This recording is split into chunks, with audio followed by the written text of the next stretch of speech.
Hi, welcome to our first class. We're going to talk about the nature of matter.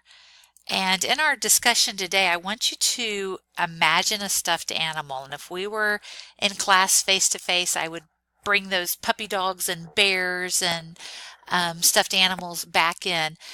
But I want you to think first of all about mass. And mass is the amount of matter an object has. And all things, whether it's a stuffed animal, a pencil, a desk, all things are composed of matter. But some things are heavier than others, and our boys and girls might often question why that is.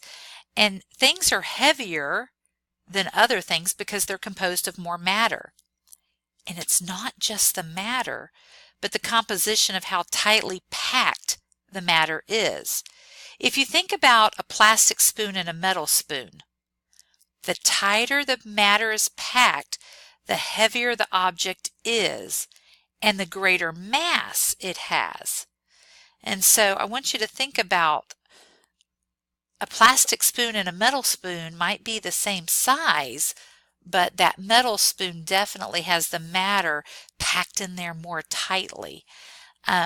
So when you think about this idea of mass, sometimes we need to talk about mass on Earth and in outer space. And so our little bear here is dressed up like a little astronaut. Our weight is different on the Earth and on the moon. Glory be, I wouldn't weigh this much on the moon. But mass is the same. This little guy is made up of the same amount of matter here on Earth and on the moon. So his mass does not change, but weight does. And so we're covering that very quickly in a concept here in our class, but with your boys and girls, you would spend more time on that. We're going to move along to our next term that might appear on your science subject area exam, and that is the concept of volume. And volume is the amount of space that an object takes up. So that's kind of similar to mass. All things take up space, so we would say they have volume. And the amount of space measured is its volume. And it doesn't change if we move these objects, if we divide it, if we change its shape, it's still going to take up space. If I take a table from our classroom and I break it into separate pieces, that table would still have the same volume. It would just be in separate piles. And that's an example of a physical change, not a chemical change. The properties of the table are still the same. The texture, the hardness, the color of the table, the size of the table, those are physical properties. Okay? And we didn't create a chemical change in the makeup of any of that. If I break a table apart or I break a desk, I'm just changing its shape, and it's still going to have the same volume. Another word that we need to talk about today is density. And so for density, I love to bring in like a clear glass jar and pour in, but here's a picture of one. This one has white grape juice on the bottom, and then orange juice, and then pomegranate juice. And so you can look and see that some items are more dense than others. Now, when I take it into the classroom, I usually put syrup in the bottom because all the boys and girls know about syrup on their pancakes. I might put some water in there that has food coloring in it. I could put some olive oil, and then I could put rubbing alcohol would float right up to the top. But density is a really good, cheap experiment for you to do in one of your classes. Density is the amount of matter in an object compared to the space it takes up. And so the amount of matter down here in my white grape juice compared to the amount of space that it takes up would give me the density of my white grape juice. And so you see a little formula down here on the bottom of our slide. Density is the mass divided by the volume, or we might say mass over volume. And so here we know that the white grape juice is more dense, and that's why it's down to the bottom of our container. And of course, the pomegranate juice is less dense, and that's why it's sitting on top. So density is easy to demonstrate with some different liquids that have a different density. We need to talk about physical properties. Physical property, this is something that's going to be on your quiz and exam here in this class, as well as your subject area exam. We tell objects apart by their physical properties. So physical properties might be color, size, texture. What we see and sense about an object, we can contribute those to their physical properties. So this is some ideas of physical properties, whether or not it's magnetic, whether it's man-made or natural, whether it is purple or green. What does it smell like? Will it roll or slide? So these are just some ideas about physical properties. And some other physical properties that we'll talk about would be the state of matter. Is it a solid, a liquid, or a gas? Also, the ability of an object to transfer heat or electricity. That would be a physical property. When I take an object and I talk about its freezing point or its boiling point, those would be some physical properties. Also, elasticity. You know, you could bring in spaghetti noodles into your classroom, and you could bring in gummy worms, and you could talk about the different elasticity of spaghetti noodles and gummy worms. I mean, spaghetti noodles we know are very brittle and they break as we're putting them into the pot and little pieces fly off. But gummy worms, man, you can swing gummy worms round and round. You can bend them in all kinds of shapes and directions. So the elasticity would be another physical property. I created a slide here for you to just kind of review physical properties, because again, this is going to be on your quiz and your exam. The state of matter, whether something's a solid, liquid, or gas, anything to do with its appearance or texture, its plasticity, its elasticity, its hardness, its density, its buoyancy. Some items are more buoyant than others and will float more easily. Whether or not it's magnetic and how well it conducts electricity, all of those are physical properties. And when I return on Thursday, I'll have some printouts for you.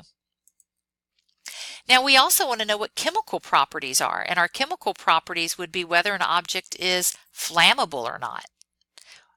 Whether it reacts with other substances. Those are all chemical properties. And chemical properties are what makes up chemicals.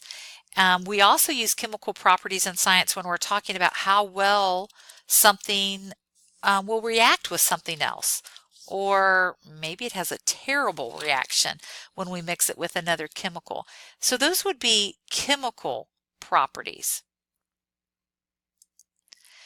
We could take salt and chalk and put them both in water, and we could talk about how the salt dissolves in our water, but the chalk just makes it look cloudy, and that would be a chemical property. And if we ask students to write a couple sentences describing how the salt reacted with the water and how the chalk reacted with the water, we would be describing chemical properties.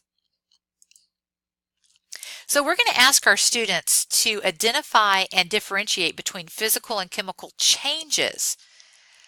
So we have this competency or this standard that we would find, in our teacher's edition or on our list of state standards that we have to teach in science.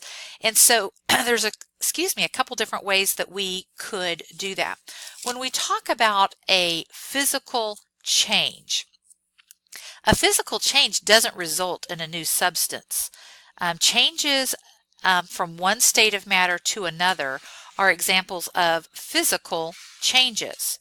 And I can take an ice cube and it can melt and it is still made up of water. I can take a pencil and I can break it, but it's still made up of lead and wood. I can tear a piece of paper.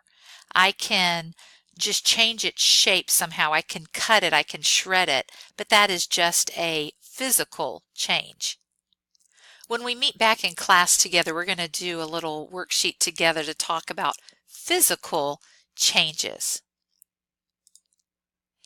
Chemical changes are a little bit different. I used to have some sound associated with Tomater here, but he's not making any sound, so I don't know if I maybe turn that off or not. But when we talk about chemical changes, I think of Tomater because a chemical change results in a new substance.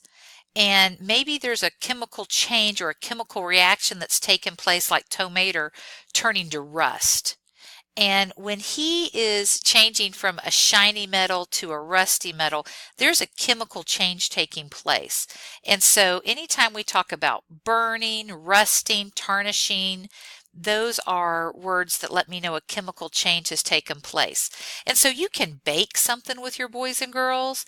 You can dissolve something completely in something else. Like when I'm mixing all the ingredients together for a cake, I might have some sugar, but it's going to dissolve in with the egg and everything else that I'm mixing together. And anytime I have a change in color or smell, I know that a chemical change has taken place. And so I made a slide here of some examples of chemical changes, and you just might want to pause and jot some of those down. But anytime I'm making a change in the makeup of a substance, then I know I'm having a chemical change. So that's how I'm going to leave our video at just about 11 to 12 minutes there on some very basic concepts. I'd like for you to be prepared when we come back on Thursday to talk about the term mass, to discuss volume and density. Those are 3 vocabulary words that I'd like to talk about on Thursday, so be prepared. And we're also going to talk about physical properties, and I hope you jotted a few of those physical properties down. And also we're going to talk about chemical properties of objects. And we'll move right from that discussion to talking about maybe making a physical change on an object by just tearing it, or maybe making a chemical change on an object, as such as letting something turn to rust or burning it, or making a major change with it. So I will see you in class on Thursday as we're prepared to continue our discussion of the nature of matter. In the meantime, review the things that we've talked about in this screencast.